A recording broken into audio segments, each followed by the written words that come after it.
ఇక కాకినాడ జిల్లాలో సుబ్రహ్మణ్యేశ్వర స్వామి ఆలయాలలోకి తెల్లవారుజాము నుంచే భక్తులు బారులు తీరారు. స్కంద షష్ఠి కావడంతో వేల సంఖ్యలో భక్తులు స్వామిని దర్శించుకుంటున్నారు. దీనిపై మరిన్ని వివరాలు మా ప్రతినిధి సాంబశివరావు అందిస్తారు.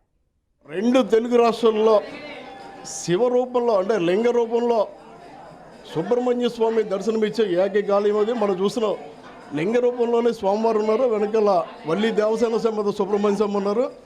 కాబట్టి పైగా ఈరోజు సోమవారం వచ్చింది అంటే ఇక్కడ శివుడు శివలింగంలోనే ఈశ్వరుడు ఉంటాడు. కాబట్టి మోపిదేవి, కృష్ణా జిల్లా మోపిదేవి కంటే కూడా అత్యధిక స్థాయిలో భక్తులు వస్తారు. అత్యద్భుతంగా ఏదైతే ఉత్సవాలు జరుగుతాయో ఆలయం ఇది వల్లి దేవసేన సేత సుబ్రహ్మణ్య స్వామి వారు లింగ రూపంలో ఉన్న ఆలయం. ఈ ఏర్పాట్లు ఏం చేస్తున్నారు? ప్రతి సంవత్సరం కూడా చాలా ఘనంగా జరుగుతుందండి. గురుపూడి శ్రీ వల్లి దేవసేన సమేత శ్రీ సుబ్రహ్మణ్యేశ్వర స్వామి షష్ఠి మహోత్సవం గ్రామస్తులందరూ కూడా చాలా కలిసికట్టుగా ఉండి ఎప్పుడో పూర్వం 100 సంవత్సరాల పైనుంచే ఈ షష్ఠి చాలా ఘనంగా జరిపిస్తాం. ఈ దేవుడు అంటే చాలా నమ్మకం. పిల్లలు లేని వారికి పిల్లలు పుడతారని, వీళ్ళందరూ కూడా పిల్లలు లేని వాళ్ళు ఎక్కడ దూరాల నుంచి వచ్చి కూడా ఇక్కడ దర్శించుకుంటారు. భారీ ఏర్పాట్లు జరిగినాయండి.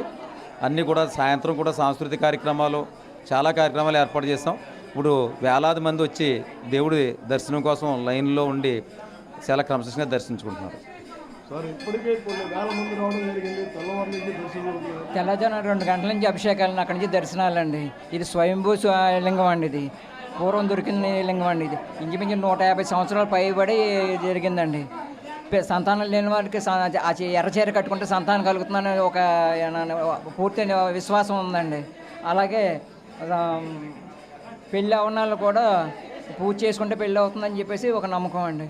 ఇప్పుడు మహిళలు పెళ్ళయ్యి పిల్లలు పుట్టిన వారు సంతానం కోసం ఇక్కడ ఎర్ర చీరలు కట్టుకునే పడుకుంటారు. ఎప్పుడు సార్ అంటే అండి అది పూజ చేసి మిరియాలు నౌజ్యం పెట్టి అది ఒడికట్టు కట్టి ఒడిలో పెడతామండి.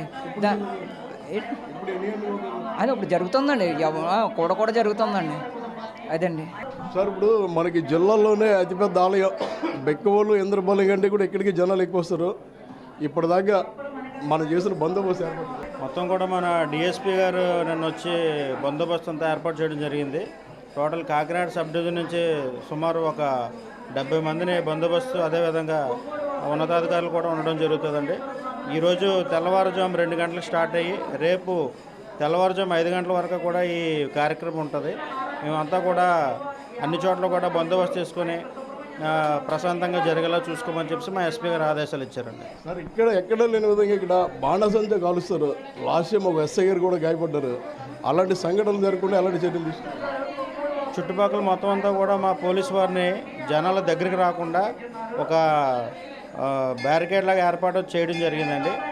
దాంతో ఎటువంటి అవాంఛనీయ సంఘటనలు జరగకుండా చూసుకుంటామండి. కాకినాడ జిల్లాకు సంబంధించి ఇంద్రపాలెం సుబ్రహ్మణ్య స్వామి ఆలయం, అన్నమ్మ గాడి ఆలయం, ప్రస్తుతం మనం ఉన్న గొర్రిపూడి ఆలయం, అదేవిధంగా కరప సుబ్రహ్మణ్య స్వామి ఆలయం. ఈ ఆలయానికైతే ఉదయం 1 గంటల నుంచి అంటే అర్ధరాత్రి 1 గంటల నుంచి దర్శనాలు ప్రారంభమయ్యాయి. ఇప్పటిదాకా 20,000 మంది పైబడి దర్శనం చేసుకున్నారు. సాయంత్రానికి సంఖ్య 1,00,000కి దగ్గరలో అవుతుందని చెప్తున్నారు. మిగిలిన ఆలయాల్లో కూడా రద్దీ అదే విధంగా ఉంది. సోమవారం షష్ఠి రావడంతో పెద్ద ఎత్తున ఏర్పాట్లు చేస్తున్నారు. ఎవరికి ఎలాంటి అసౌకర్యం కలగకుండా పోలీసులు బందోబస్తు ఏర్పాటు చేయడం జరిగింది. Kakinada DSP Muralikishore Reddy, rural CI K Srinivas, అదేవిధంగా కరబ, గొల్లపాలెం, కోరంగి, ఇంద్రపాలెం తదితర పోలీస్ స్టేషన్ నుంచి అదనపు పోలీస్ సిబ్బందిని కూడా నియమించడం జరిగింది. మొత్తం మీద సుబ్రహ్మణ్య స్వామివారి షష్ఠి అత్యంత ప్రశాంతమైన వాతావరణంలో ఆధ్యాత్మికంగా భక్తుల వేలాది మంది క్యూ లైన్లో నిలబడుతూ స్వామివారి దర్శనం చేసుకుంటున్నారు.